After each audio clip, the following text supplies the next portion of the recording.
पाकिस्तानी फौजी सहरा में जहाजों की हिफाजत के लिए मामूर था। ये सब जहाज दुश्मन पर हमला करने के लिए तैयार थे, लेकिन जवान के साथी जो तेजी से इसकी तरफ आ रहे थे, इन सब के आने के बाद दुश्मन पर हमला करना था।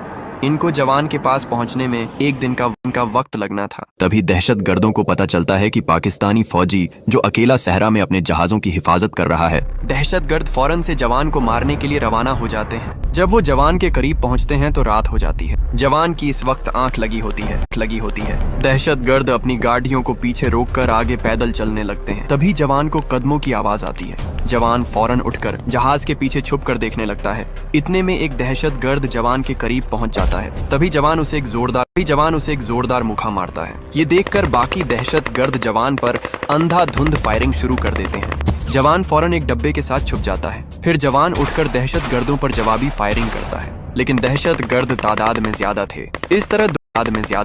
इस तरह दोनों के दरमियान एक बड्ढी जंग शुरू हो जाती है। जवान दहशतगर्दों से इतनी देर लड़ता है कि रात से दिन हो जाता है और जवान खुद भी गोलियों का निशाना बनने की वजह से जख्मी था। तभी जवान दो दहशतगर्दों पर फायरिंग है और वो दोनों मौका पर हलाक हो जाते हैं। अब जवान जख्मी होने की वजह से इनका मुकाबला मजीद नहीं कर सकता था, लेकिन इसी वक्त जवान के साथ ही आ जाते हैं। वो गोलियों की आवाज सुनते ही दहशतगर्दों पर अंधाधुंध फायरिंग शुरू कर देते हैं, जिसके नतीजे में सारे दहशतगर्द मारे जाते हैं। फिर जवान के साथी जवान का टेंट में इलाज करते हैं, लेकिन आपने अभी तक इस बहादुर जवान के लिए सब्सक्राइब नहीं किया